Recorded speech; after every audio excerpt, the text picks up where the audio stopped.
Isa na namang barkong pandigma ng Rusya ang nabura sa mapa dahil sa mga drone ng Ukraine. Pero hindi lang basta-basta barkong pandigma ito. Napakahalaga at bihira ang barkong ito. Kaya mas hihina ang puwersa ng hukbong dagat ng Rusya dahil nawala na ito. Nangyari ang insidente noong Setyembre 10 sa Dagat Itim. Hindi kalayuan sa lungsod port ng Rusya na Novorossiysk at iniulat ito ng pangunahing direktorado ng intelihensya ng Ukraine. Pangunahing direktorado ng intelihensya ng Ukraine sa Telegram. Tinamaan ng Special Forces ng pangunahing direktorado ng intelihensya ng Ukraine yang barko ng Russian Black Sea Fleet malapit sa Novorossiysk noong Setyembre 10, 2025 sa Dagat Itim. Matagumpay na inatake ng Special Forces ng Military District ng Ministry of Defense ng Ukraine ang isa pang mahalagang target militar ng Rusya. Isang barko ng multi-purpose ship Vipito-07 multi-purpose vessel project mula sa kalabang Black Sea Fleet. May kasamang video sa Telegram post na nagpapakita ng first-person view ng drone habang lumalapit at tumatarget bago lumapag. Isang direktang tama sa tulay ng barko, kung saan naroon ang mahahalagang sistema ng nabigasyon at komunikasyon. Tulad ng binanggit sa post sa Telegram, ang barkong tinutukoy ay isang multipurpose ship Vipito-07. Ang multipurpose ship Vipito-07 na may habang 73 metro at lapad na 16.6 na metro ay kayang maglayag sa dagat ng hanggang 20 araw at umabot ng bilis na 50 knots o 70 milya bawat oras. Hanggang 20 karaniwang tripulante ang karaniwang naninirahan sa barko. At mayroon din itong espasyo para sa 12 pang espesyal na kawani at hanggang 69 na karagdagang tao. Ito ay itinuturing na isang ice-strengthened na barko. Ibig sabihin ay mayroon itong particular na matibay at malakas na disenyo upang makapaglayag ng ligtas. ICCS pwedeng gamitin sa iba't ibang layunin tulad ng pagsagip at pagligtas. Ang isa na tinanggal ng Ukraine ay pinaniniwalaang nagsasagawa ng reconnaissance para sa mga Ruso ayon sa ulat sa Telegram post ng pangunahing direktorado ng intelihensya ng Ukraine.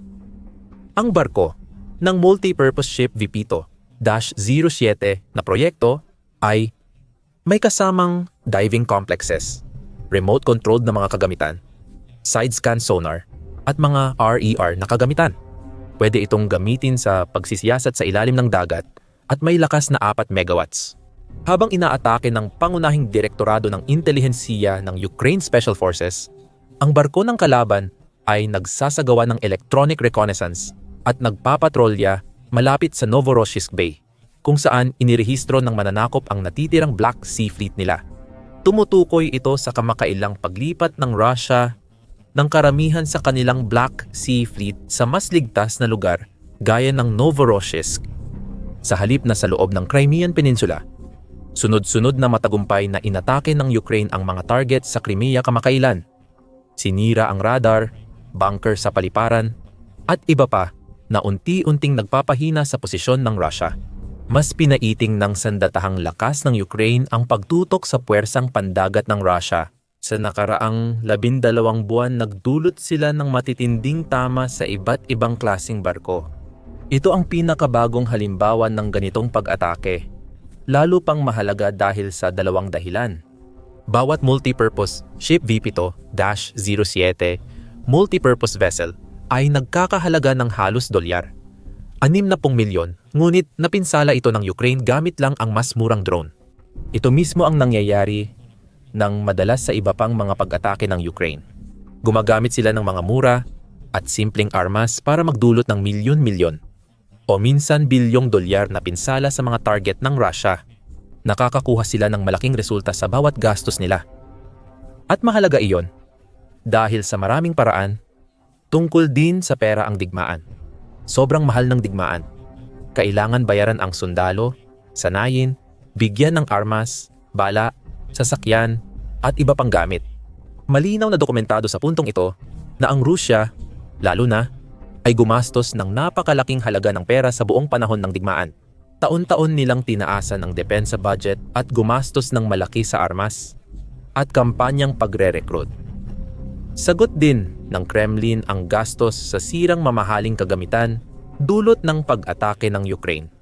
Kasama dito ang mga sasakyang panghimpapawid gaya ng fighter jet at bomber, tangke, armored na sasakyan, istasyon ng radar, sistema ng depensa sa himpapawid, at mga target sa lohistika tulad ng planta ng produksyon, oil refinery, pipeline, at imbakan.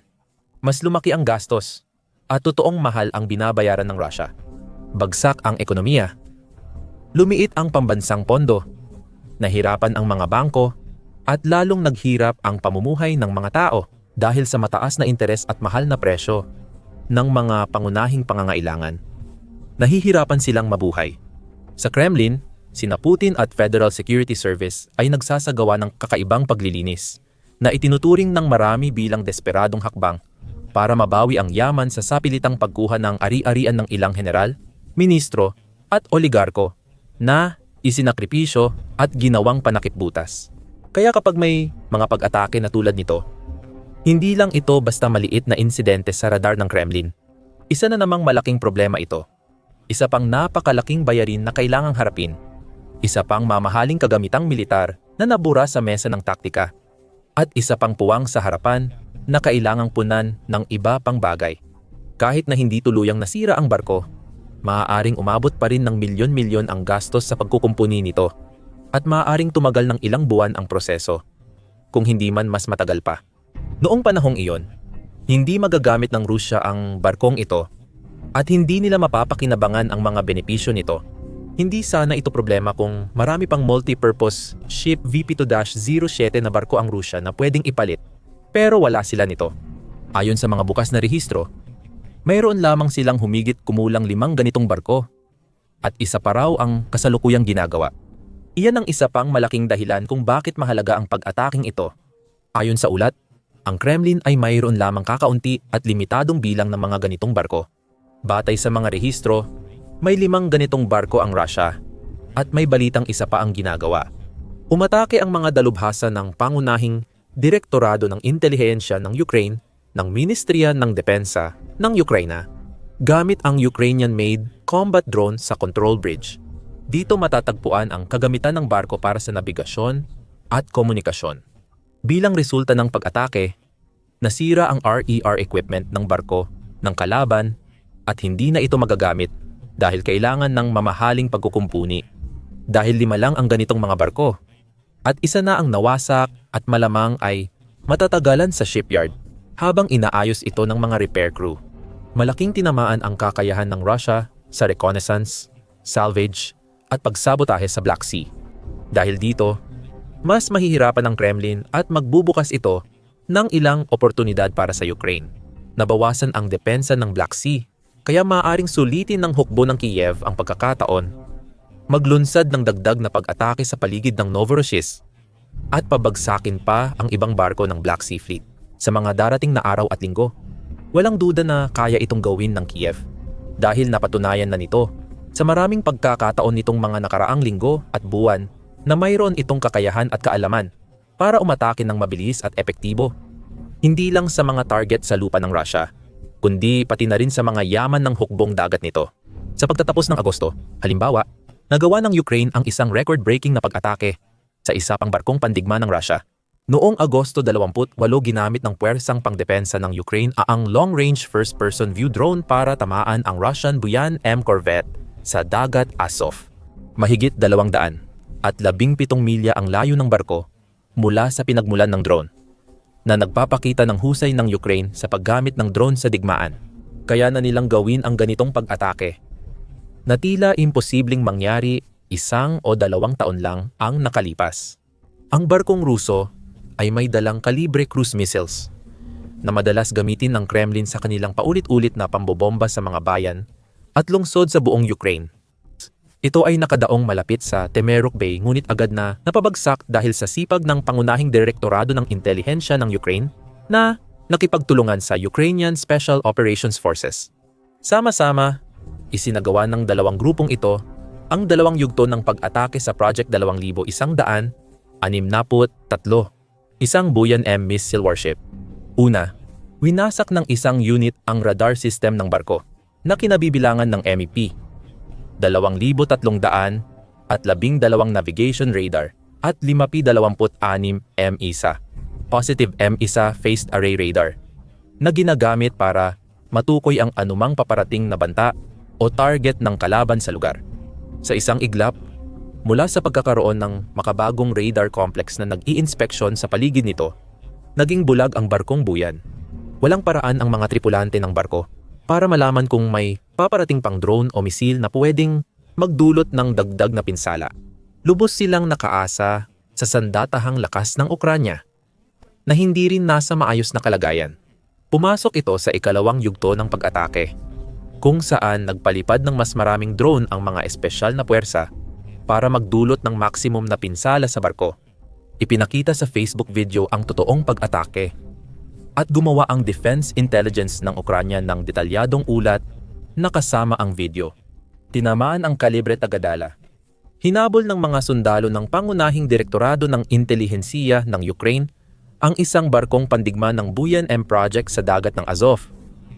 Noong Agosto 28, 2000 at 25, dahil sa pinagsanib na operasyon ng Department of Active Operations at Special Unit ng Ministry of Defense ng Ukraine sa dagat ng Azov, malapit sa pansamantalang okupadong Crimea.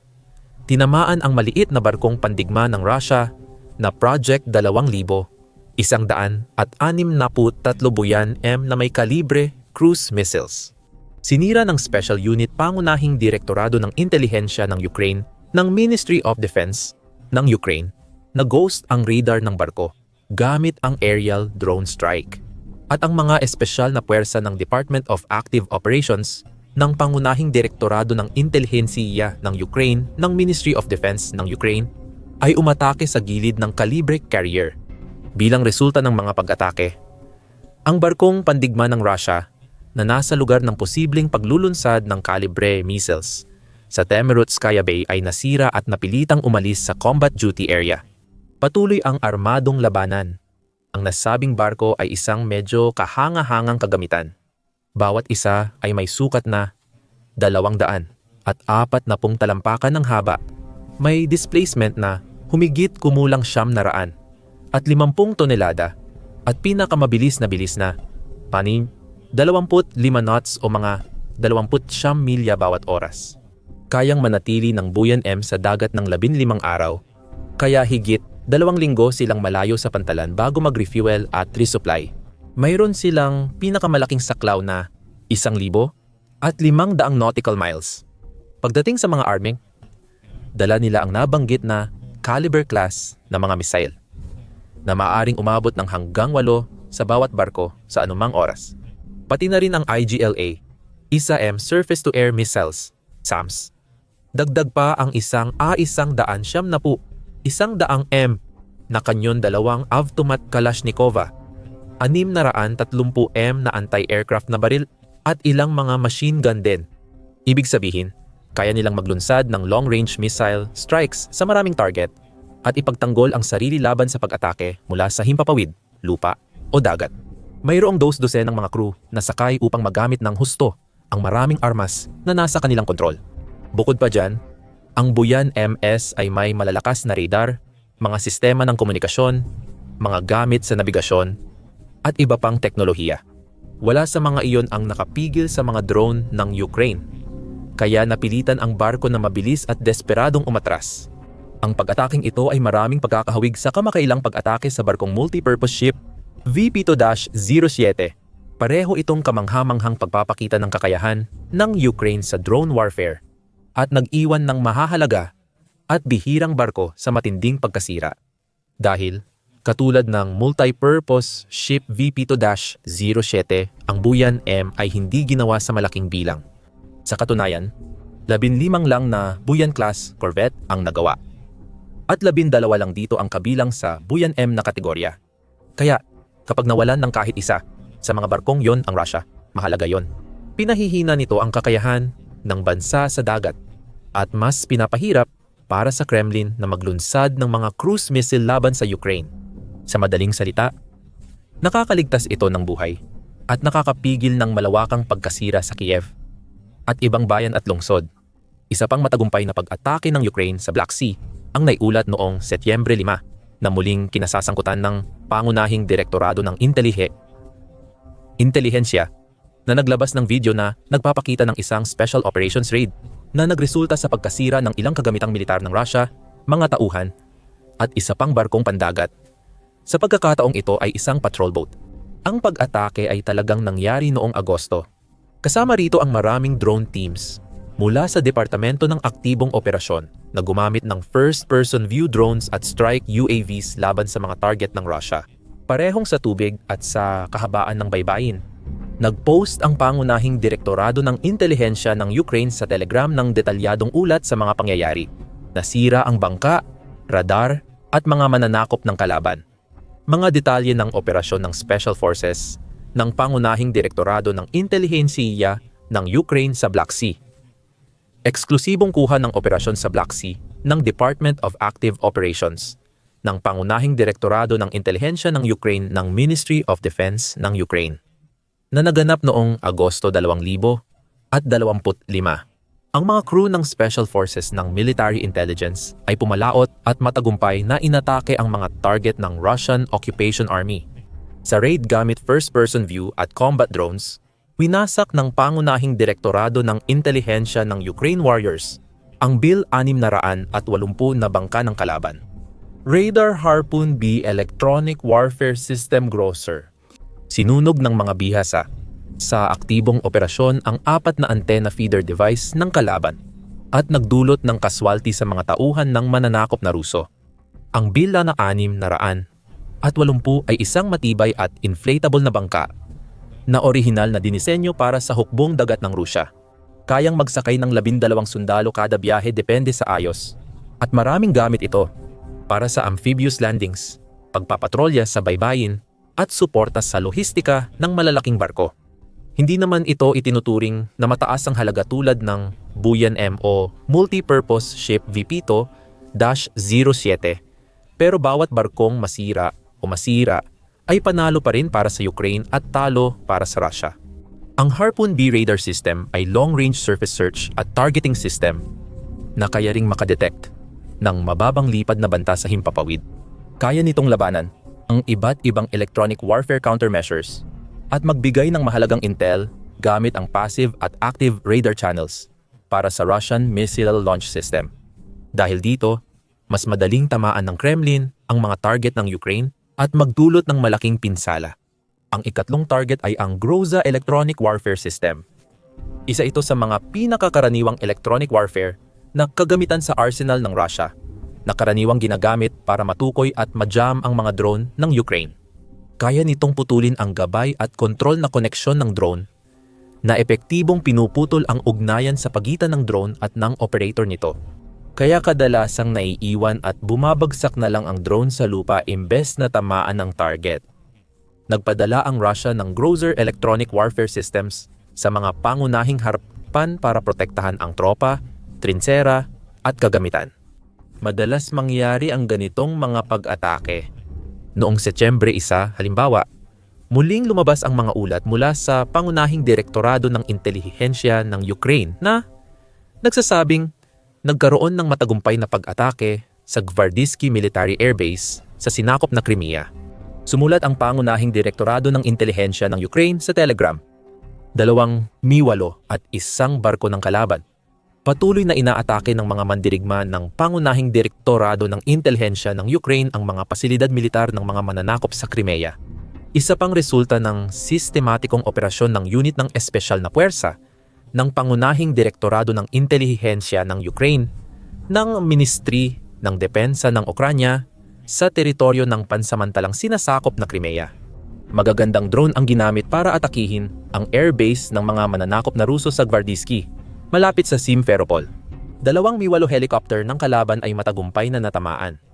Tinatayang nasa 20 hanggang 30 milyong dolyar ang halaga ng mga hindi na ginagamit na helicopter. Nakaranas din ng malungkot na pagtatapos ang military tugboat ng Moscovita, posibleng BUK, 2,170 sa luk ng Sebastopol. Sa isang air attack sa peninsula, tinarget ng intelligence officer ng Ukranya ang warhead sa barko. Ang Raid Tug ay bahagi ng tinatawag na PDSS Underwater Sabotage Forces and Means. Isang unit ito ng mga highly qualified reconnaissance divers na ginugugulan ng malaking pondo at oras sa pagsasanay at binibigyan ng pinakamahusay na kagamitan. Ang pagkatalo ng tugboat ay nagpapahina sa lakas ng elite unit ng Rusya. Nawasak na naman ang isang bangka, ilang transport helicopters, at nagdulot ng $10 milyong na pinsala sa war machine ng Kremlin. Lahat dahil sa Ukrainian drones at mahusay na estratehikong pagpaplano. Ang epekto ng mga pag-ataking ito ay nagsasama-sama at sa huli, magiging sobrang laki ng gastos para kayanin ng Rusya. Bawat pag-atake ay hindi lang sumisira ng kagamitang militar, kundi naaapektuhan din ang budget, kapangyarihan, kakayahan, plano sa labanan, morale, at kumpiyansa ng Kremlin. Bawat atake ay nagpapakita na hindi na nanalo ang Rusya sa digmaan at nakakatulong ito para muling buhayin at palakasin ang katatagan, determinasyon at paniniwala ng Ukraine na hindi lang nila kayang ipagtanggol ang kanilang sarili, kundi may kapangyarihan din silang gumanti at tumaman ng malakas. At dahil inilunsad kamakailan ng Ukraine ang mga kapanapanabik na bagong misil tulad ng Long Neptune, Flamingo at Sapsan, inaasahan na magiging mas madalas, mas mapanira at mas malaking problema para sa Rusya at sa leader nito, si Vladimir Putin, ang mga pag-atake ng bansa sa mga darating na araw at linggo. Ngayon, alamin ang tungkol sa mga makabagong misil na idinagdag sa arsenal ng Ukraine sa aming video tungkol sa Long Neptune, kilala bilang Moscow Killer Missile. Panoorin ang aming paliwanag kung paano pinangunahan ng Ukraine ang pagsisikap palayain ang sinakop na Crimea. Pinalalayas ang mga Ruso sa serye ng matitinding pag-atake para mabawi ang teritoryong nasakop higit 10 taon na. At syempre, huwag kalimutang mag-subscribe sa aming pinagkakatiwalaang military news channel para lagi kang updated sa lahat ng nangyayari sa digmaan ng Russia at Ukraine at iba pang mahahalagang labanan sa buong mundo.